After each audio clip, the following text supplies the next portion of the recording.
Do this. Rudolph the Red-Nosed Reindeer had a very shiny nose. And some people would even say it glows.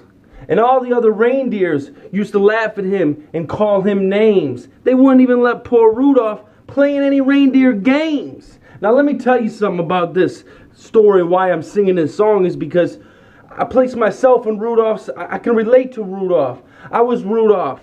I felt different. I felt outcast. I felt, not a part of, being in school with ADHD and not comprehending things as fast, and not being as quick, and being too hyper, and just not grasping things. I thought I was different. And all the kids used to, as I would go to special ed, they would say, look at that kid going to those special classes. So I can relate to Rudolph. But guess what? The rest of the song goes, but one day, foggy Christmas Eve, Santa came to say, Rudolph, with your nose so bright, won't you guide my sleigh tonight?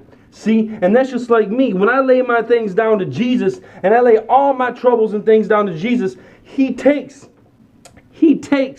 my shiny red nose and uses it for good. He takes my defects and uses them for good. He takes the things that are not of me and He makes them and molds them and turns them into something that He created them to be. And then all the other reindeers loved Him and shouted with please. And poor Rudolph, he went down in history.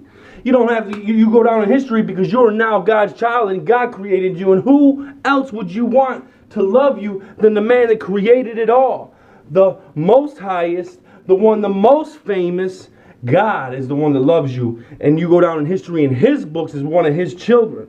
So take the Rudolph story, take the defects of your life, give them to Jesus, lay them down to Jesus, and let Him do something good with them.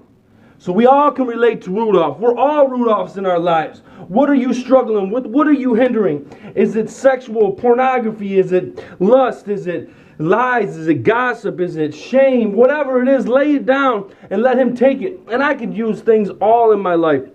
I could use the struggle of my parents dying as a hindering spot. But He took that. He took a date of December 5th, 2002, and He took that time that in Satan's eyes destroyed my life. And when my dad got killed and my mom died, and all those things that happened, and then He took 11/29/08, and when I got saved and surrendered to Him, then He took that same date, December 5th, of the day that my dad died, and He put a woman in my place, a woman that became my wife, a woman that gave me a daughter, a godly woman, so that we can do ministry and she can sing and I can share the gospel. And He put something in my life to replace that, and He took the bad and made it good. So just tell you, you're laying down, you're struggling, give it to Him so you can be Rudolph at the end. Don't worry about what people are saying about you now. It's what they're going to say about you after God uses what was old and dirty, and He can make it new. God bless you all. Rudolph the Red-Nosed Reindeer. Highly like how we make that into a message.